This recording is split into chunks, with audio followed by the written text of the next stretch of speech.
Well, I was partially right. Remember when I said that Cody Green, the elite offensive tackle from modern day, was going to decommit from Oregon and flip to USC? You remember that?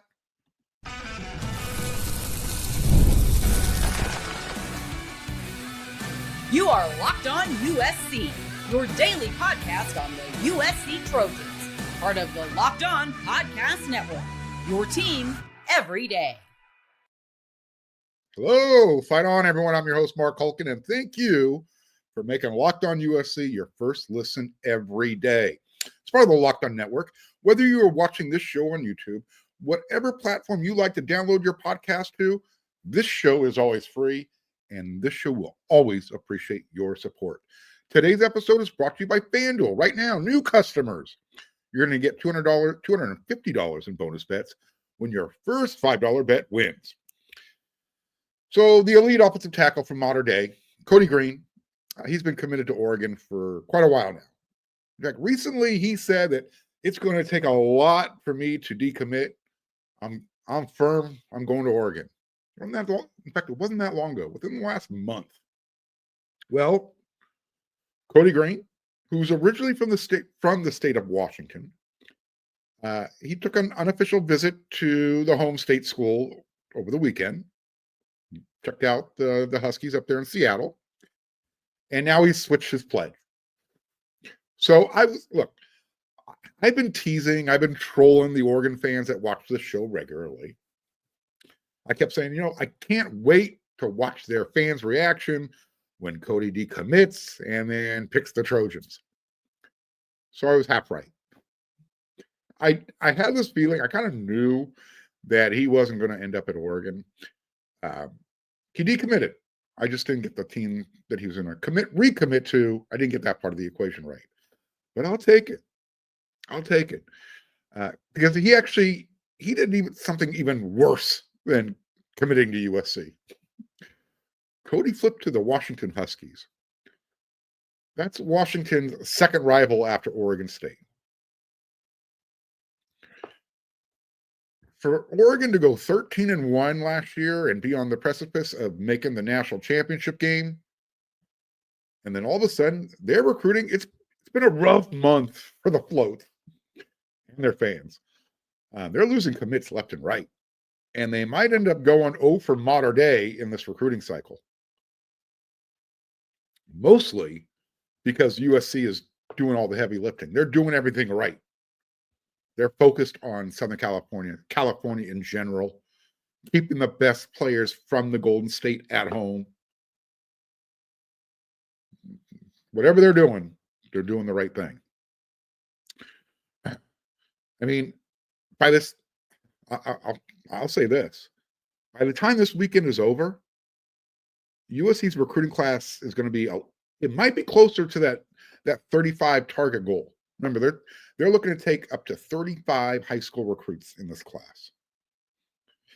And I'm saying that because Saturday is the last day of spring camp, and there's going to be a cavalcade, a parade of recruits and their families watching, what Coach Riley has planned for what typically would be the spring game when it's the last practice of spring camp.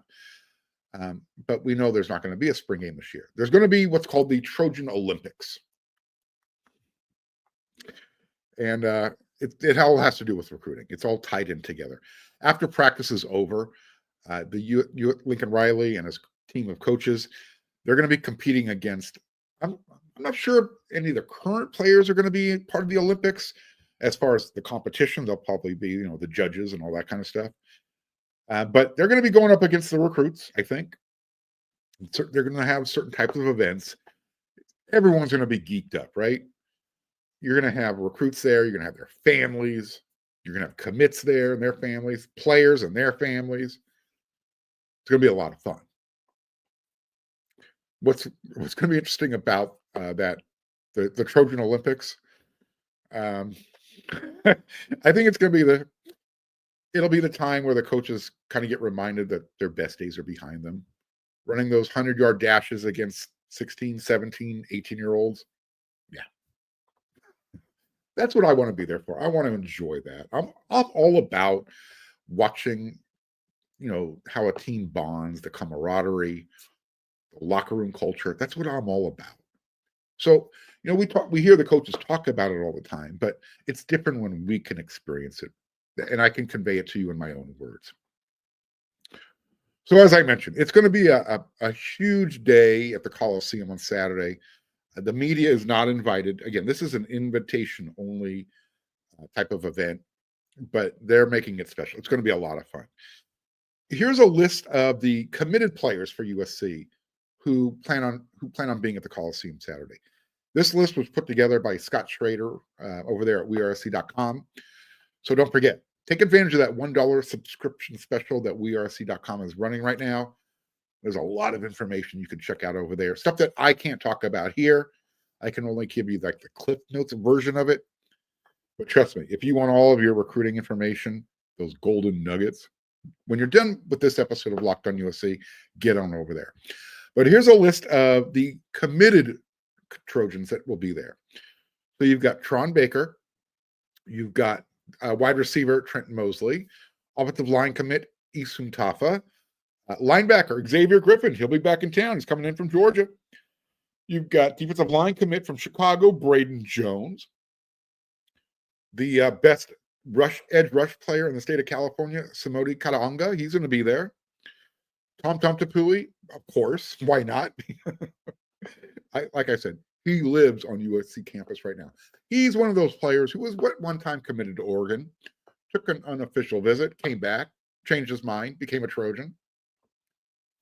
So you got him. You got Jamion Winfield from Dallas, Texas, another defensive lineman. You've got cornerback commit Josh Holland, athlete, St. John Bosco. You've got the number one running back from the state, Deshaun Rideau, Oaks Christian, and of course, friend of the show, the leader of the group, Brandon Lockhart. He'll be there as well. And here are some of the guys who USC is still recruiting, and including guys who have multiple predictions to USC. Guys like Ryder Lyons, told you about it on the show yesterday or earlier this week. I apologize. If you missed it, go check it out. Modern day tight end, Mark Bowman. You've got a wide receiver from Texas, Jalen Lott. You've got a defensive lineman from Missouri, Titan Davis. Malachi Lee, he's predicted to come to USC. The offensive lineman from Hawaii. Offensive tackle from Idaho, Fruitland, Idaho, Kelvin Obit. David Benjamin, safety from Oaks Christian. You got Elbert Hill, the cornerback from Ohio, who's being predicted to come to USC. You might have noticed, I didn't mention a name there. Number one athlete in the state of California, Brandon Arrington, five-star plus. Well, the reason he's not going to be at USC, he's going to be up there in Eugene, Oregon, taking an unofficial visit. He's had a plan for a while, wants to get it out of the way. He's been on USC's campus multiple times. Everybody, don't stress out on this, okay?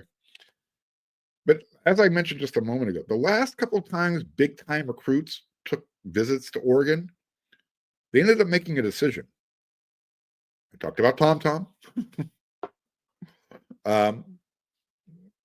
Cody Green just did it. He's going to Washington.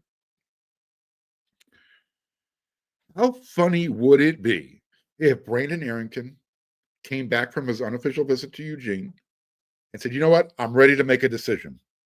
I'm ready. Let's shut it down. You know where I'm going with this, don't you? And then what happens all of a sudden, that day, maybe a couple days later, he's like, you know what? I'm going to commit to USC. I'm going to be part of that special class.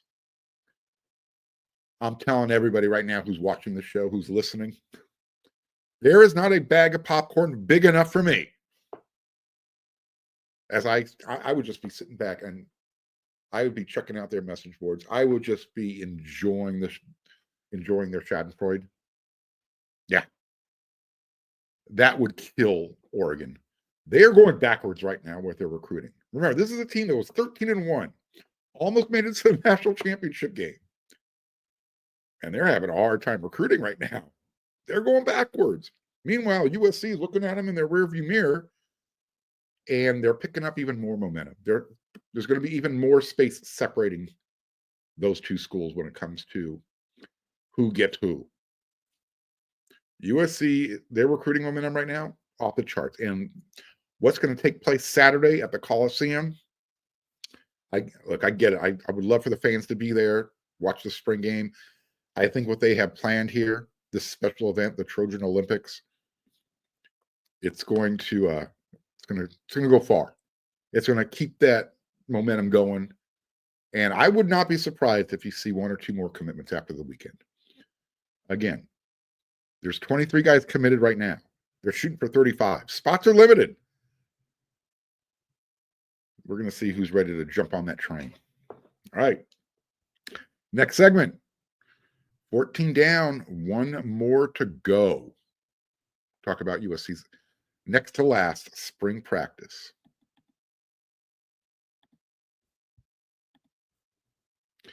Did you know your Fire TV is also an Xbox? Don't ask me how to set it up. I have no idea. But you can turn any TV into your gaming and entertainment hub with Fire TV Stick 4K devices. No consoles required. Just grab your paired controller, subscribe or sign into Xbox Game Pass Ultimate with EA Play included, and right away, you're ready to play. You can dive into hundreds of premium titles from EA Sports, like College Football 25, Call of Duty, Black Ops 6, and Avowed. And you can do that as easily as you stream your favorite shows. It's gaming made simple, and it's all on your Fire TV.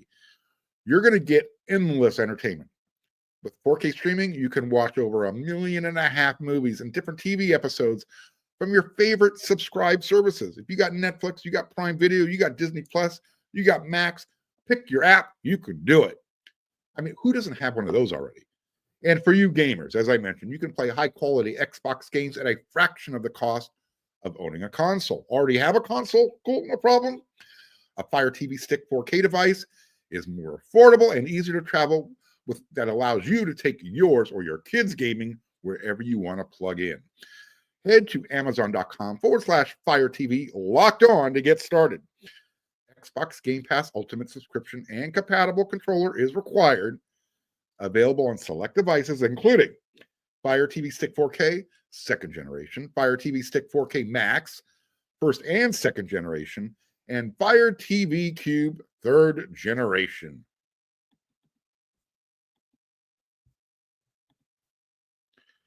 All right, here it is. This is your last spring practice of Spring Camp 2025.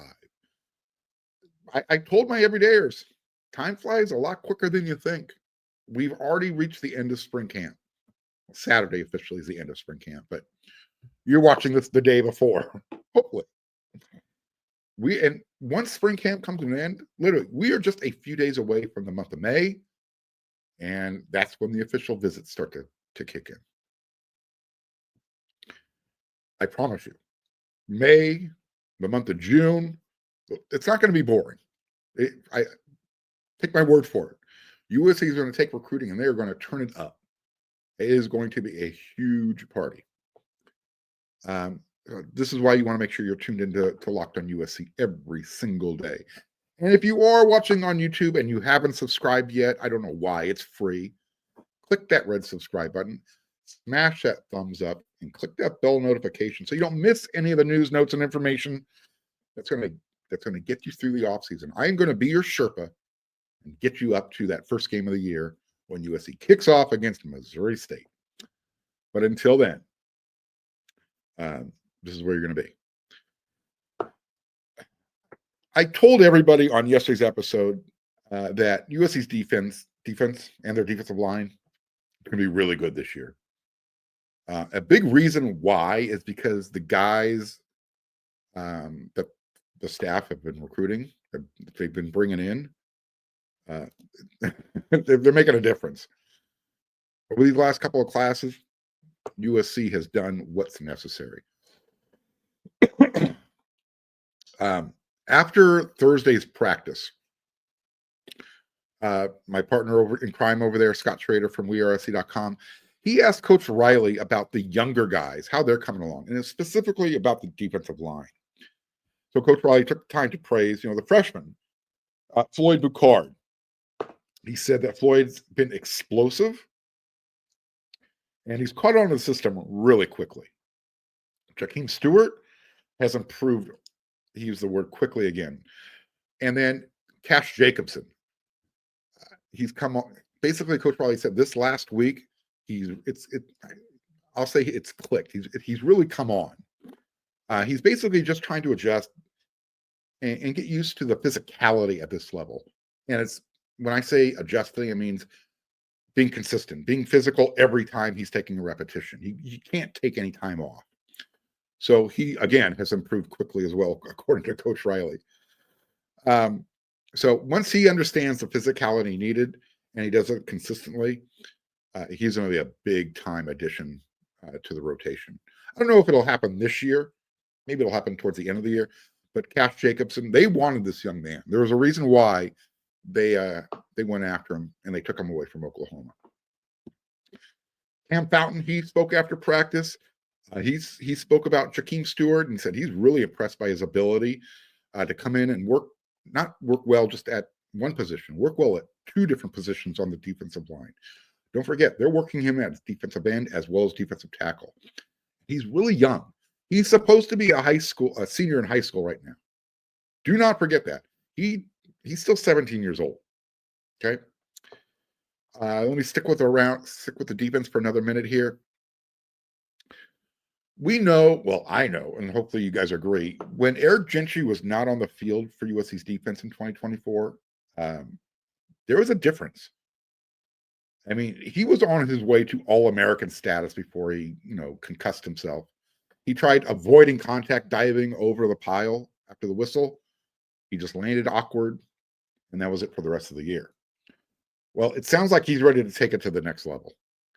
Coach Riley said the development of Gentry this spring has been consistent. It's been vocal. It's been energetic. Those were the three words he used.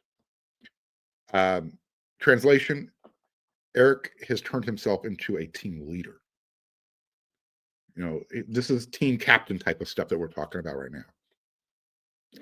Coach Riley likes to talk. He talks a lot about players that have really high floors, high ceilings. He makes the comments how, if somebody makes a bad play, it doesn't kill you. Well, that's what Gentry's been really consistent about so far this spring. Quote, Gentry is healthy, he's confident, and he's in the best place he's ever been in his time here at USC. I know how Eric felt last year with Coach Matt Entz teaching him how to play linebacker. He now has graduated from the School of Entz, and he's got Coach Rob Ryan teaching him. Those are two really good linebacker coaches to learn from. And as I mentioned, Eric, every time I see him at practice, he's in a great mood. He wants to make sure he's acknowledging everybody. If he says good afternoon to you, you better respond back. He's having a lot of fun. That's the point I'm trying to make right now. I had talked about, remember when I gave everybody maybe what could be considered the preliminary depth chart that was sent to me? Whatever it is, if depth chart or not, Coach Riley kind of just confirmed everything that I've been telling everybody, that USC's got the pieces they need on the offensive line, specifically at offensive tackle. He said Elijah Page, Tobias Raymond, Justin Tauanu, they've clearly established themselves as the best offensive tackles on the team. Quote, our top three tackles have really separated themselves.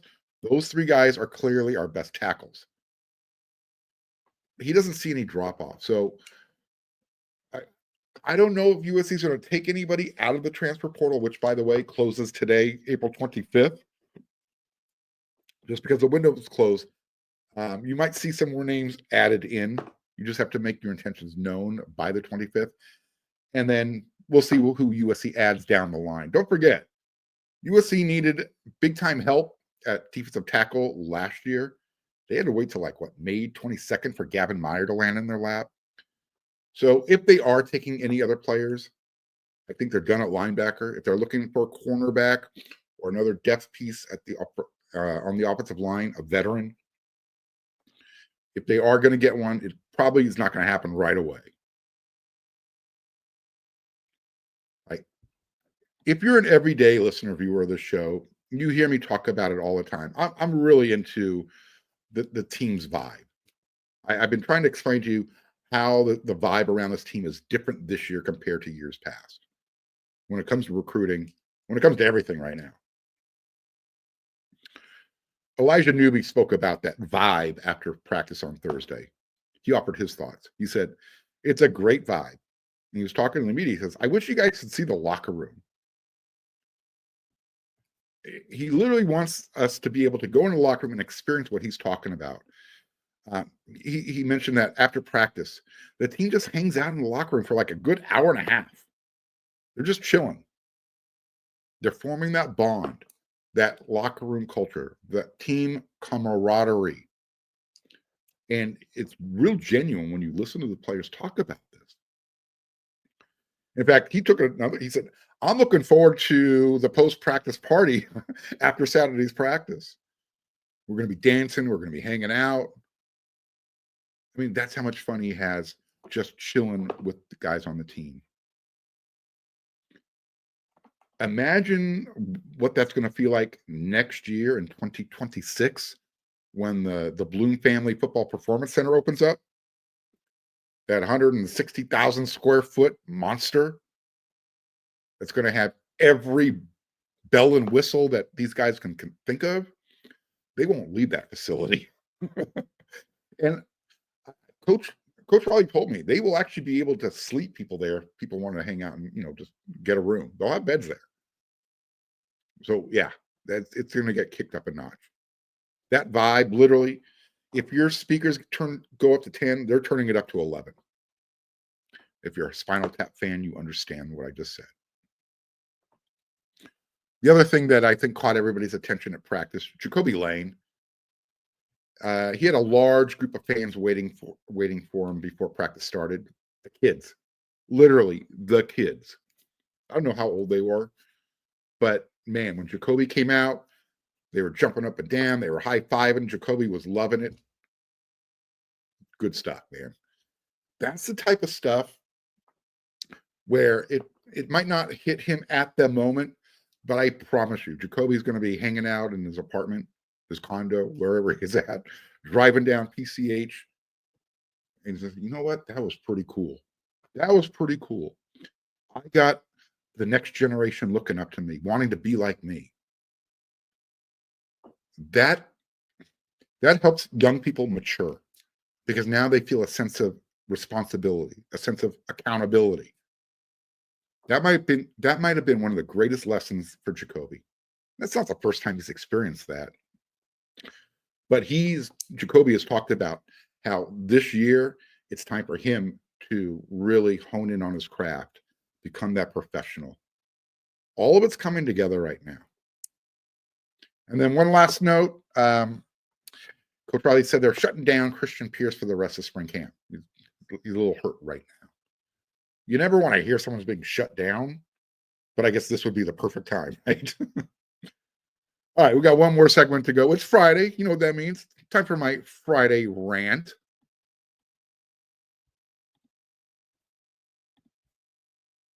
The NBA playoffs are almost here, and FanDuel is giving new customers an incredible way to get in on the action right now. When you join FanDuel and you place your first $5 bet, you're going to get $250 in bonus bets if that $5 bet wins. And I love how FanDuel makes betting so easy. Whether it's picking my favorite team or diving into those player prop bets, you can bet on everything from 3-pointers to steals to assists. FanDuel has so many ways to help you bet on your favorite players' prop bets. And check this out. After the game tips off, you can even combine those prop bets into a same-game parlay, and that's going to give you a chance to win big money. Don't miss out. Head on over to FanDuel.com and claim your $250 in bonus bets today.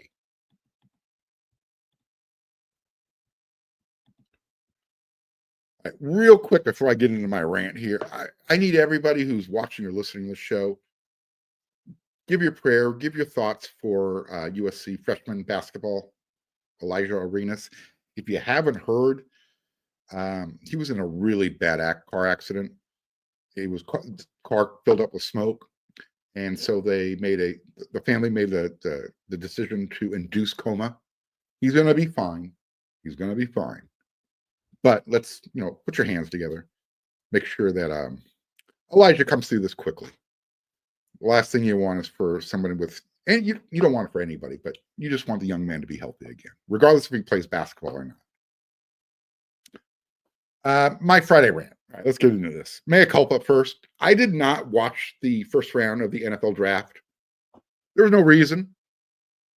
I knew there wasn't going to be a USC name mentioned in the first round. And so, for me, I just didn't want to sit around and watch everybody else's team hear one of their players called off. Look, for me, it's all about the Cardinal and gold. That's what it's all about. I'll admit it. I'm petty. Also, I'm not a huge NFL fan. I mean, I guess I should probably get that out of the way. I was a huge LA Rams fan growing up as a kid. But, that organization just toyed with my emotions way too much. Way too many times. And then with that lounge singer, the one who allegedly took the team away from her husband and her stepson, once she moved that team to St. Louis, I was done. That was it. Lounge singer 1, mark 0. I was no longer an LA Rams fan. And I wasn't going to root for a team that's in St. Louis. What I do is I root for players to do well. That's pretty much it. So whatever USC player is on a team, I hope that player does well for that team. And only because, I don't know, I wasn't a fan growing up. I don't think I'll ever be a diehard Raiders fan. But with Pete Carroll calling the shots now, I don't know, maybe you could make some room on the bandwagon for my butt, right?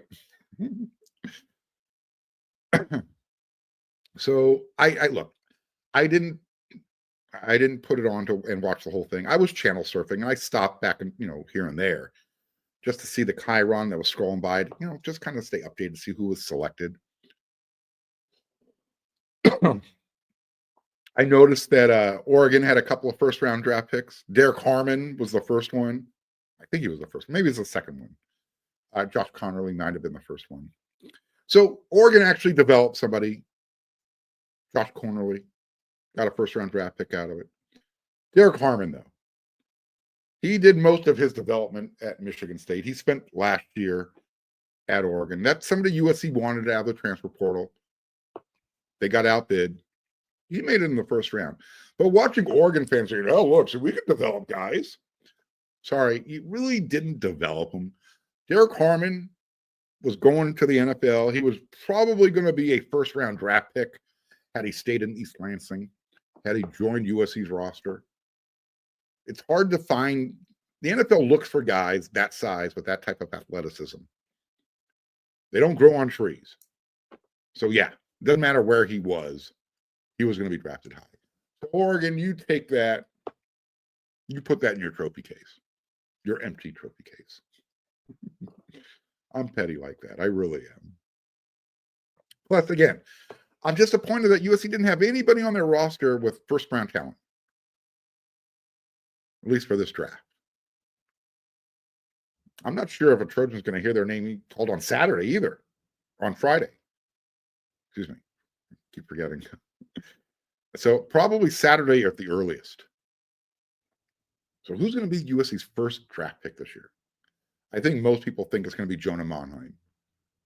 Jalen Smith is another. You got Woody Marks in there. Eddie Traplisky. And again, I don't want to sound like a hypocrite. Most of Woody's development took place at Mississippi State. With that said, he was a 1,000-yard rusher at USC. So both schools can take credit for his development. So again, I don't know who's going to be drafted, who's going to be first. It's this is not a place that USC wants to be. They should never be, let's keep our fingers crossed and hope everybody, gets drafted. That's not what the number one football factory is supposed to be about. However, starting in next year, the 2026 draft, the world order will be restored. You got guys like Jacoby Lane will be available, Elijah Page, Jaden Mayava, Kamari Ramsey, Eric Gentry. There's going to be a lot of guys on this year's roster that are going to get drafted next year. All right, I'm done ranting. Sort of a rant.